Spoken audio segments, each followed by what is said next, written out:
الله أكبر الله أكبر الله أكبر لا إله إلا الله والله أكبر الله أكبر ولله الحمد. கண்ணியத்துக்கும் மதிப்புக்கும் மரியாதைக்கும் உரிய அன்பின் இஸ்லாமிய சகோதர நண்பர்களே, பெரியவர்களே, தாய்மார்களே, சகோதரிகளே, தில்ஹிஜ்ஜா மாதத்தினுடைய ஆரம்ப பகுதிகளில் இருந்து கொண்டிருக்கின்றோம். அல்லாஹ் சுப்ஹானஹு தஆலா எல்லா வகையான நல்லமலுக்குரிய பாக்கியங்களையும் நம் அனைவருக்கும் நசீவாக்க வேண்டும். இன்றைய தினம் பிறை 8. இன்று மக்காவிலும் மக்காவை சூழ உள்ள பகுதிகளிலும் 9வது பிறை அனுஷ்டிக்கப்பட்டு கொண்டிருக்கிறது. தில்ஹிஜ்ஜா மாதத்தினுடைய 9வது நாள்தான் ஹஜ்ஜுடைய நாள். மக்கள் அரஃபாவை நோக்கி முஸ்தலிஃபாவிலிருந்து மினாவிலிருந்து பயணம் வைத்திருக்கக்கூடிய இந்த நாள் அல்லாஹ் சுப்ஹானஹு தஆலா அனைவருக்கும் ஆரோக்கியமான, ஆஃபியத்தான, ஹைறுகளும் பரக்கத்துகளும் நிறைந்த பாவ மன்னிப்புடைய நாளாக இந்த நாளை அல்லாஹ் ஆக்கி வைப்பானாக. அல்லாஹ் சுப்ஹானஹு தஆலா மக்களுடைய பாவங்களை மன்னிப்பதற்காக வேண்டி காத்து கொண்டிருக்கின்றான். மக்களுடைய பாவங்களை மன்னிப்பதற்காக வேண்டி கருணையின் கதவை திறந்து வைத்து மன்னிப்பு கேட்பவர்கள் யாரும் இருக்கிறீர்களா, நான் மன்னிப்பதற்கு ஆயத்தமாக இருக்கிறேன் என்று சொல்லி அல்லாஹ் சுப்ஹானஹு தஆலா அழைப்பு விட்டு கொண்டிருக்கக்கூடிய இந்த தருணத்தில் நாங்களும் எங்களுடைய பாவங்களை எல்லாம் நினைத்து அல்லாஹ்விடத்தில் மன்றாடி நாங்களும் நல்லவர்களாக ஆகுவதற்கு இறைவன் எனக்கும் உங்களுக்கும் துணை புரிய வேண்டும் என்று முதல் கண் அல்லாஹ்வை வேண்டிக் கொண்டவனாக இன்றைய வகுப்பினூடாக பெருநாளுடன் சம்பந்தப்பட்ட சில விடயங்களையும், நாளைய தினம் பிடிக்க இருக்கின்ற அரஃபாவுடைய நோன்பு அல்லது தில்ஹிஜ்ஜாவினுடைய பிறை 9வது நாள் பிடிக்கப்படக்கூடிய நோன்பு சம்பந்தமாக நாங்கள் ஏற்கனவே படித்திருக்கின்றோம், தெரிந்து வைத்திருக்கின்றோம். எங்களுடைய முன்னோர்கள் எங்களுக்கு சொல்லித்தந்த ஒரு அழகான புத்திமதி என்னவென்று சொன்னால், பிறை 8 பிறை 9 இந்த 2 தினங்களில் நோன்பு நோட்பதினூடாக பல வகையான பிரச்சினைகளுக்கும் பல வகையான சிக்கல்களுக்கும் எங்களுக்கு தீர்வு கண்டு கொள்ள முடியும் என்பது தான் நாங்கள் விளங்கி வைத்திருக்கக்கூடிய ஒரு உண்மை. அந்த அடிப்படையில் அநேகமான சகோதரர்கள் இன்றும் நோம்பாளியாக இருப்பார்கள். இன்று பிறை 8 தில்ஹிஜ்ஜாவினுடைய மாதம், நாளைய தினம் பிறை 9 தில்ஹிஜ்ஜாவுடைய மாதம். அதனை அடுத்து வரக்கூடிய சனிக்கிழமை நாளன்று இலங்கை திருநாட்டிலும் ஆசியா கண்டத்தில் இருக்கக்கூடிய அநேகமான நாடுகளிலும் முஸ்லீம்கள் பெருநாளை கொண்டாட இருக்கின்றார்கள். அனைவருக்கும் ஈத் முபாரக். அனைவருக்கும் உங்களுடைய பெருநாளும் பெருநாளை தொடர்ந்து வர இருக்கின்ற ஐயாமுத் தஷ்ரீக்குடைய நாட்களும் சிறப்புக்கும் ஹைருக்கும் பரக்கத்துக்கும் உரிய நாளாக இருக்க வேண்டும் என்று இறைவனை பிரார்த்தித்து கொண்டு, பெருநாளுடைய தினத்தில் செய்யப்பட வேண்டிய மிக முக்கியமான அமல்கள் எங்களுக்கு தெரியும். தொழுகை, அதை தொடர்ந்து நாங்கள் கொடுக்கக்கூடிய குர்பானி, இப்படியான அமல்கள் ஒன்றன் பின் ஒன்றாக இருந்து கொண்டே இருக்கும். எங்களுடைய பழக்க வழக்கத்தில் இருக்கக்கூடிய அமல்கள்தான் நாங்கள் குடும்ப உறவுகளை சந்திப்பது, குடும்ப உறவுகளுக்கு சலாம் சொல்லுவது, எங்களை விட்டும் பிரிந்து கபருடைய வாழ்க்கையை வாழ்ந்து கொண்டிருக்கக்கூடிய எங்களுடைய உறவுகளிடத்தில் போய் அவர்களை ஜியாரத்து செய்துவிட்டு அவர்களுடனும் ஒரு சில நிமிடங்கள் உரையாடிவிட்டு அவர்கள் எங்களுக்கு செய்த தியாகங்களையும் அர்ப்பணிப்புகளையும் ஞாபகப்படுத்தியவர்களாக அவர்களுக்கும் சலாம் சொல்லிவிட்டு வரக்கூடிய பழக்க வழக்கம் எங்களுடைய மத்தியில் இருந்து கொண்டிருக்கிறது. அன்புக்குரிய நண்பர்களே, சகோதரர்களே, அந்த அமல்கள் அனைத்தையும் அல்லாஹ்வுக்காக வேண்டி ஹதரத் ரசூலுல்லாஹி ஸல்லல்லாஹு அலைஹி வஸல்லம் அவர்கள் காட்டி தந்த முறை பிரகாரம் செய்வதனூடாக அவைகள் அனைத்தும் நிறுக்கப்படக்கூடிய தராசுக்கு மிகவும் பாரமான அமல்களாக இருக்கும் என்பதை கவனத்தில் கொள்வோம். அல்லாஹ் சுப்ஹானஹு தஆலா அமலுக்கு தௌஃபீக் செய்வானாக. குர்பானியை பொறுத்தவரையில் மிகவும் அன்பாக, பணிவாக, இரக்கமாக வேண்டிக் கொள்ளக்கூடிய விடயம், நாட்டு சட்டத்துக்கு முழுமையாக அடிபணிந்து கட்டுப்பட்டு, நாட்டு சட்டத்தை பொறுத்தவரையில் மிகவும் அழகாக, தெளிவாக எப்படி குர்பான் என்ற அமல் செய்யப்பட வேண்டும் என்பது அந்த காலத்திலேயே அவர்கள் எழுதி வைத்து விட்டார்கள். அது வெறுமனே குர்பானுக்கு மட்டுமல்ல, ஒரு மிருகம் அறுத்து பலியிடப்படும் என்றிருந்தால், அதை விற்பனைக்காக வேண்டி, வர்த்தகத்துக்காக வேண்டி அறுப்பதாக இருந்தாலும் சரி, ஒரு மத வழிபாட்டில் அறுப்பதாக இருந்தாலும் சரி, அல்லது எங்களுடைய வீடுகளில் எங்களுடைய சொந்த தேவைக்கு அறுப்பதாக இருந்தாலும் சரி, அல்லது ஒரு திருமணம், ஒரு நிகழ்ச்சி, பள்ளிவாசலில் இருக்கக்கூடிய ஒரு நிகழ்ச்சிக்கு ஒரு மிருகத்தை நாங்கள் அறுப்பதாக இருந்தாலும் சரி, இவைகளுக்கெல்லாம் இந்த நாட்டில் ஒரு சட்டம் இருக்கிறது. அந்த சட்டத்தைக்கு நாங்கள் முழுக்க முழுக்க அடிபணிய வேண்டும், கட்டுப்பட வேண்டும். இந்த நாட்டு பிரஜை என்ற அடிப்படையில் நாட்டு சட்டத்தை மதித்து நடப்பது என்பது ஒரு முஸ்லிமுடைய, இந்த நாட்டு பிரஜையினுடைய ஒரு கடமை என்பதை மறந்துவிடவே கூடாது. இதற்கு முன்னால் நாங்கள் ஞாபகப்படுத்தியிருக்கின்றோம், குர்பான் கொடுக்கும் பொழுது சுற்றுச்சூழலை நாங்கள் பாதுகாப்பாக வைத்து கொள்ள வேண்டும். எந்த காரணம் கொண்டும் அதனூடாக நாங்கள் சுற்றுச்சூழலை பால்படுத்தி மாசுபடுத்தி விடக்கூடாது என்பது நாங்கள் பல காலங்களாக சொல்லி வருகின்றோம். ஏனென்றால் சுற்றுச்சூழலை பாதுகாப்பாக வைத்துக்கொள்வது மிகவும் முக்கியமானது. நிச்சயமாக எங்களுடைய வீடுகளுக்கு எதிரிகள் வரமாட்டார்கள் என்ற ஒரு நிச்சயம் எங்களுக்கு இருந்தாலும் பாதுகாப்பான சூழலில் வாழ்ந்து கொண்டிருக்கின்றோம். கடந்த காலங்களை விடவும் இப்பொழுது கலவரங்கள் நடப்பதற்கோ, எதிரிகள் வருவதற்கோ, வீடுகள் கடைகள் தீக்கிரையாக ஆகுவதற்கோ எந்த வகையான ஒரு சூழலும் இல்லை என்று சொல்லக்கூடிய அளவுக்கு நாட்டில் ஒரு வகையான அமைதி நிகழ்ந்து கொண்டிருக்கிறது, அமைதி இருந்து கொண்டிருக்கிறது என்பதை நாங்கள் அறிந்தாலும் கூட, வீடுகளுக்கு எதிரிகள் வந்து போகாவிட்டாலும் நுளம்புகள் வந்து போய் கொண்டிருக்கிறது. பயங்கரமான நுளம்புகள் டெங்குவை கொண்டு வந்து தந்துவிட்டு போகிறது, சிக்கன்குன்னியாவை கொண்டு வந்து தந்துவிட்டு போகிறது. எதிரிகளை விடவும் மோசமானவர்களாக மாறிவிட்டார்கள் நுளம்புகள். அவதிப்பட்டு கொண்டிருக்கக்கூடியவர்கள் பல மாதங்களாக. சுற்றுச்சூழலை பாதுகாப்பாக வைத்து கொள்ள வேண்டும் என்பது ஒரு அடிப்படை இஸ்லாம் சொல்லித்தந்த ஒரு உண்மை என்பதை மறந்து விடாதீர்கள். ஆனாலும் இஸ்லாமியர்களாகிய நாங்கள் அதில் எந்த அளவுக்கு கவனம் செலுத்துகிறோம் என்பதும் கருத்தில் கொள்ளப்பட வேண்டிய மிக முக்கியமான விடயம். குர்பானி குடு என்று சொன்ன மார்க்கம் சுற்றுச்சூழலையும் பாதுகாப்பாக வைத்துக்கொள் என்றும் சொல்லியிருக்கிறது. ஈமான் என்பது 70க்கும் மேற்பட்ட கிளைகளை கொண்டது என்று சொல்லி ஸல்லல்லாஹு அலைஹி வஸல்லம் சொன்னார்கள். அல் ஈமானு பிதுன் வ ஸபஊன ஷுஅபா. ஈமான் என்பது 70க்கும் மேற்பட்ட கிளைகளை கொண்டது. அதில் ஆக உயர்ந்தது ஏகத்துவத்தை நாங்கள் பகிரங்கப்படுத்துவது. லா இலாஹ இல்லல்லாஹ், வணங்கி வழிபட தகுதியானவன் யாரும் இல்லை என்று நான் சாட்சி சொல்லுகிறேன் என்று சொல்லுவதுதான் ஈமானில் மிக உயர்ந்த இடம்.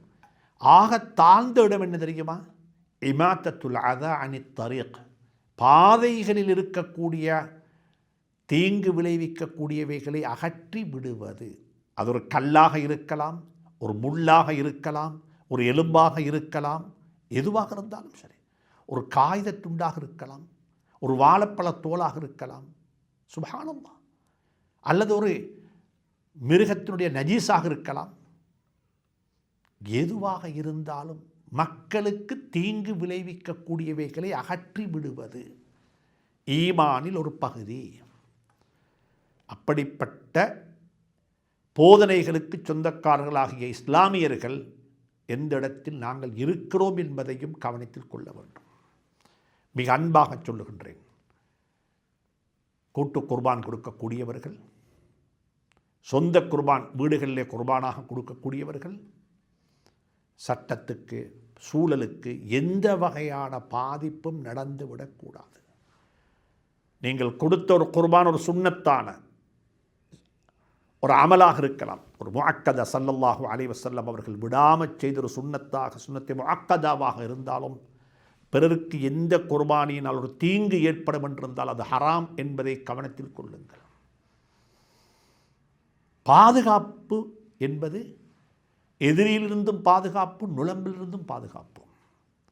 ஹதரத் இப்ராஹிம் அலைஹிஸ்ஸலாத்து வஸ்ஸலாம் கேட்ட துஆ படைத்தான், ரப்பி ஜஅல் ஹாதா பலதன் ஆமினன், இந்த ஊர் ஒரு பாதுகாப்பான ஊராக வைத்து விடு. பாதுகாப்பு என்பது எல்லாத்தை விட்டும் பாதுகாப்பு, எல்லாவற்றையும் விட்டு பாதுகாப்பு. இந்த ஊரில் எதிரிகள் வரமாட்டார்கள், அதுக்கும் பாதுகாப்பு. இந்த ஊர் எந்த வகையான எதிரிகளாலும் தாக்கப்பட மாட்டார்கள், அதிலேயும் பாதுகாப்பு. இந்த ஊரில் வாழக்கூடியவருடைய ஈமானுக்கு பாதுகாப்பு. ரப்பி ஜுனுபினி வ பனிய அன் நஅபுதல் அஸ்னாம், யல்லாஹ் என்னையும் என்னுடைய குடும்பத்தினரையும், இந்த ஊரில் வாழக்கூடிய என்னையும் என்னுடைய குடும்பத்தினரையும் சிலை வணக்கம் செய்வதை விட்டு, உன்னை அல்லாத ஒருவனை வணங்கி வழிபடுவதை விட்டு பாதுகாத்து விடு. சுப்ஹானல்லாஹ். ஈமானுக்கு பாதுகாப்பு, பண்பாட்டுக்கு பாதுகாப்பு. அதே போல நுளம்பிலிருந்தும் பாதுகாப்பு. நுளம்புகளால் எங்களுக்கு இன்று பெரும் அச்சுறுத்தல். அப்போ நுளம்புகள் உருவாகக்கூடிய சூழலை விட்டும், நுளம்பு உருவாகக்கூடிய என்வாயர்மெண்ட், அந்த என்வாயர்மெண்ட்டை பாதுகாத்துக் கொள்வது எங்களுடைய கடமை, பொறுப்பு என்பதை நாங்கள் புரிந்து கொள்ள வேண்டும். எனவே இந்த விடயத்தை கவனத்தில் கொள்ளுவீர்கள் என்று மிக அன்பாக ஞாபகமூட்டிக்கொண்டு என்னுடைய அன்பு சகோதரர்களுக்கு சொல்லுகின்றேன். அதாவது மாட்டு வியாபாரம் செய்யக்கூடியவர்கள், அவர்கள் செய்யக்கூடியது தொழில்.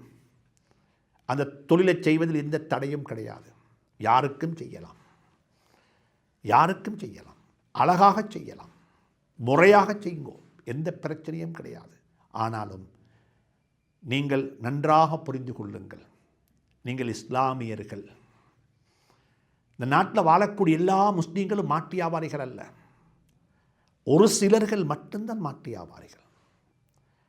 நீங்கள் செய்யக்கூடிய சில தவறுகள், அனைவரும் அல்ல, மாட்டு வியாபாரம் செய்யக்கூடியவர்களில் சிலர்கள் செய்யக்கூடிய தவறுகளின் காரணமாக இஸ்லாமிய சமூகமே கொச்சைப்படுத்தப்படக்கூடிய காலகட்டத்தில் நாங்கள் வாழ்ந்து கொண்டிருக்கின்றோம். மிக இரக்கமாக சொல்லுகின்றேன், ஆங்காங்கே இருக்கக்கூடிய உலமாக்கள், ஜமியத்துல் உலமாக்கள், பள்ளி நிர்வாகிகள் இந்த விடயத்தில் கவனம் செலுத்த வேண்டும், கவனம் செலுத்த வேண்டும். இந்த காலகட்டத்தில் கண்ணால் கண்ட விடயங்கள், மாற்றுமத்தை சார்ந்த சகோதரர்கள் எப்படி நடந்து கொள்கிறார்கள் என்ற விடயத்தை விலாவாரியாக எனக்கு சொல்ல முடியும். மழை பெய்து கொண்டிருக்கிறது,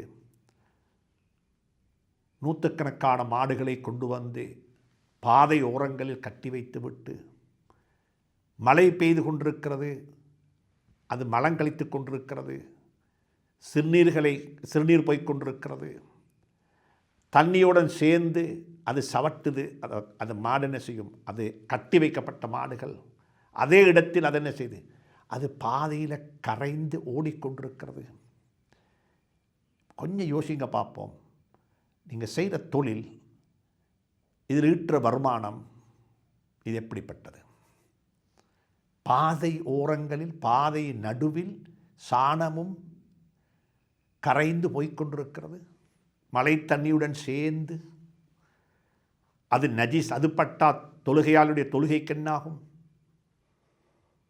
அன்புக்குரிய நண்பர்களே, சகோதரர்களே, இதை ஒரு மாற்று மதத்தை சார்ந்த சகோதரர் பார்த்தார் எப்படி இருக்கும்? அவருடைய உணர்வுகள் மதிக்கப்பட வேண்டும், அவர்களுடைய உணர்வுகள் மதிக்கப்பட வேண்டும். அப்படித்தான் குர்ஆன் சொல்லி தந்திருக்கிறது.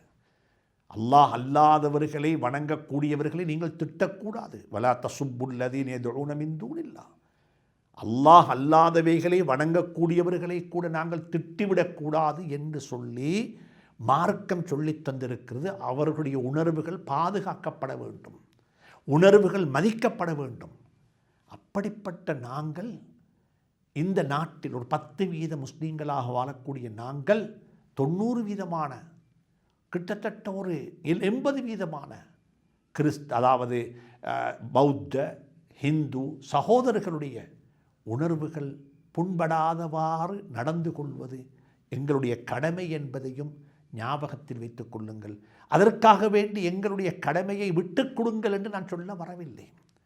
அவர்களுடைய உணர்வுகள் மதிக்கப்பட வேண்டும் என்பது தான் இந்த இடத்தில் சொல்லப்பட்டு கொண்டிருக்கிற விடயங்கள். எனவே அன்புக்குரிய நண்பர்களே, சகோதரர்களே, இந்த விடயத்தை கவனத்தில் கொள்ளுங்கள். அல்லாஹ் சுப்ஹானஹு தஆலா அதற்குரிய சந்தர்ப்பத்தை எனக்கும் உங்களுக்கு நசீபாக்க வேண்டும். அதே சந்தர்ப்பத்தில் பெருநாளுடைய தினம், அந்த நாட்களில் செய்யப்பட வேண்டிய இன்னொரு மிக முக்கியமான அமல், எல்லாரும் முசாஃபஹா செய்வாங்க. அல்லாஹ் எனக்கும் அமல் செய்வானாக, அல்லாஹ் எனக்கும் துணை புரிவானாக, அல்லாஹ் உங்களுக்கும் துணை புரிவானாக. வாழ்க்கை அகமும் புறமும் உண்டாக இருக்க வேண்டும். நயவஞ்சகத்தனத்தை விட்டு அல்லாஹ்விடத்தில் பாதுகாப்பு தேட வேண்டும்.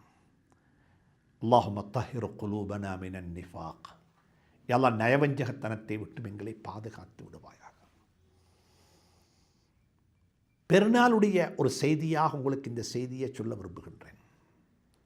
பெருநாளுடைய தினத்தில் எல்லாரும் முசாஃபஹா செய்து கொள்வாங்க, முஆனகா செய்து கொள்வாங்க. கட்டி அணைத்து தகப்பல் அல்லாஹு மின்னா வ மின்கும் என்று நாங்கள் முசாஃபஹா செய்ய இருக்கின்றோம்.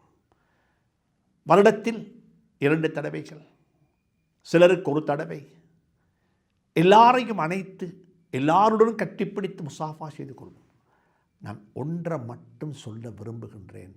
அந்த முசாஃபஹாக்களையும் அகமும் புறமும் ஒன்றான முசாஃபஹாக்களாக மாற்றி விடுங்கள்.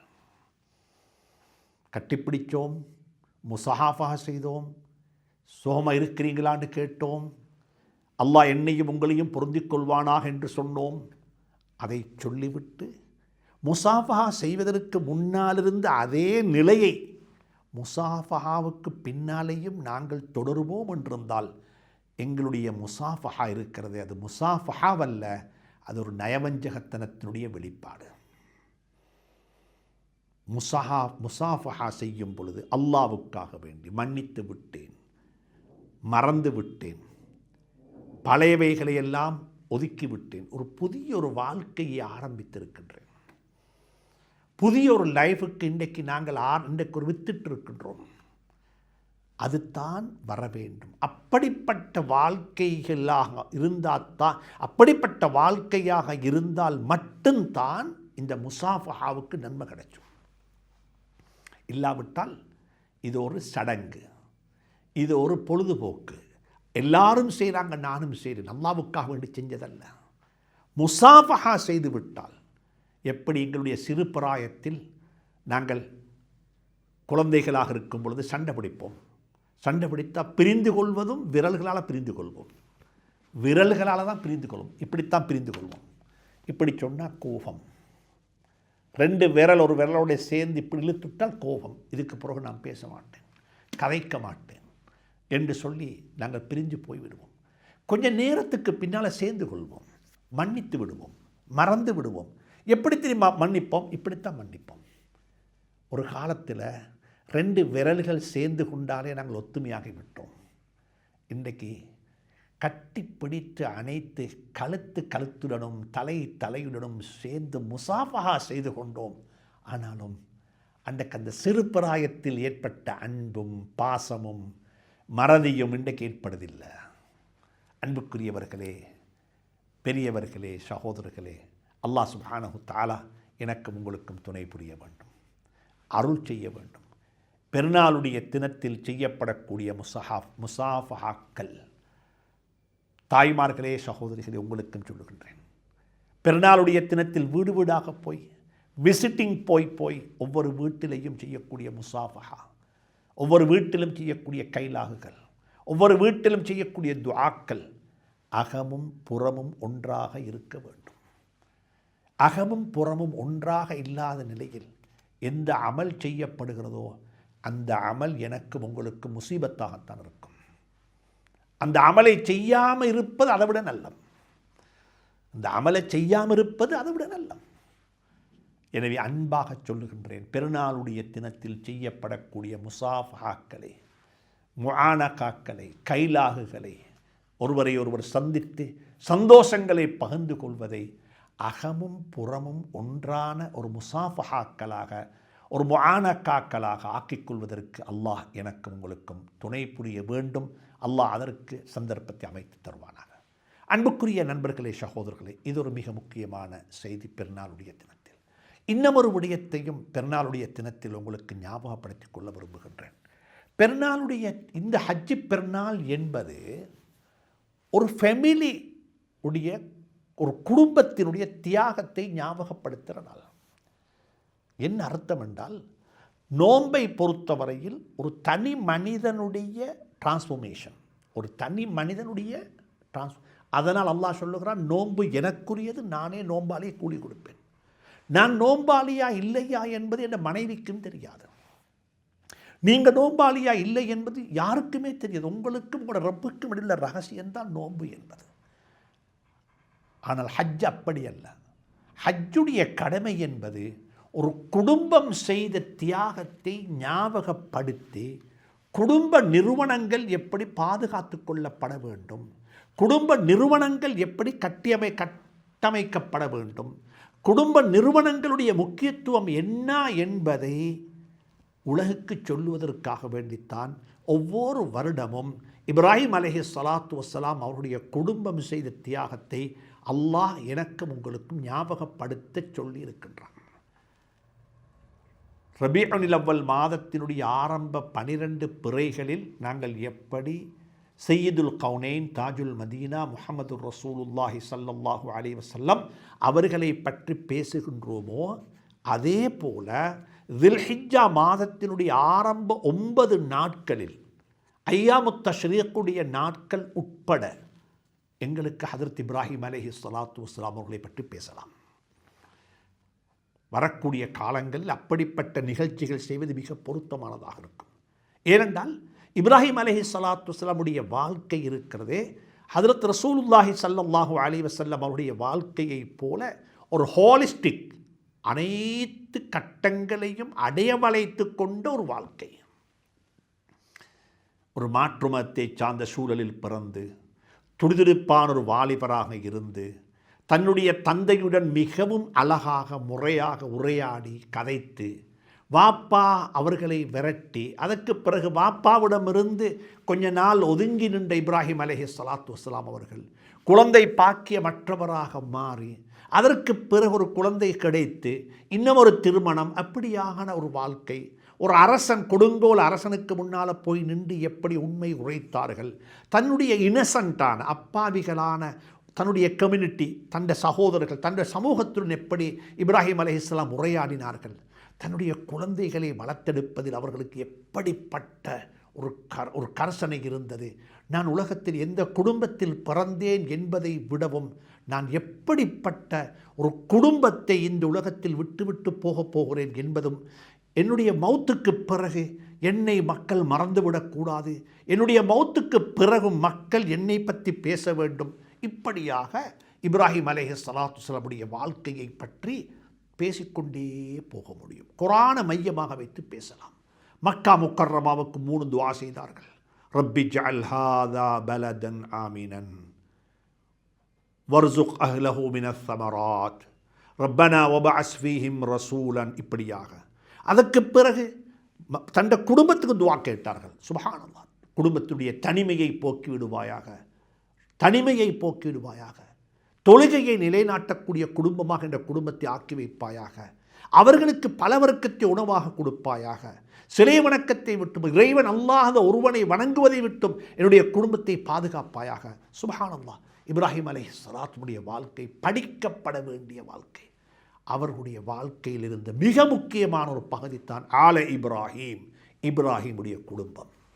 எனவே இந்த காலகட்டத்தில் குடும்ப உணர்வு, குடும்பமாக இருந்து எங்களுடைய, உங்களுடைய, என்னுடைய, உங்களுடைய குடும்ப நிறுவனங்களை பாதுகாத்து கொள்வதற்கு நானும் நீங்களும் என்ன செய்ய வேண்டும்? இப்ராஹிம் அலைஹிஸ்ஸலாத்துக்கு மட்டும் அல்லாஹ் சொல்ல இல்லை, காபா ஆலயத்தை கட்டி முடிப்பீராக என்று சொன்னேன். அல்லாஹ் சொல்லுகிறான், வஅஹித்னா இலா இப்ராஹிம வ இஸ்மாயில, இப்ராஹிமுக்கும் சொன்னோம், அவருடைய அன்பு மகன் மைந்தன் இஸ்மாயிலுக்கும் சொன்னோம்.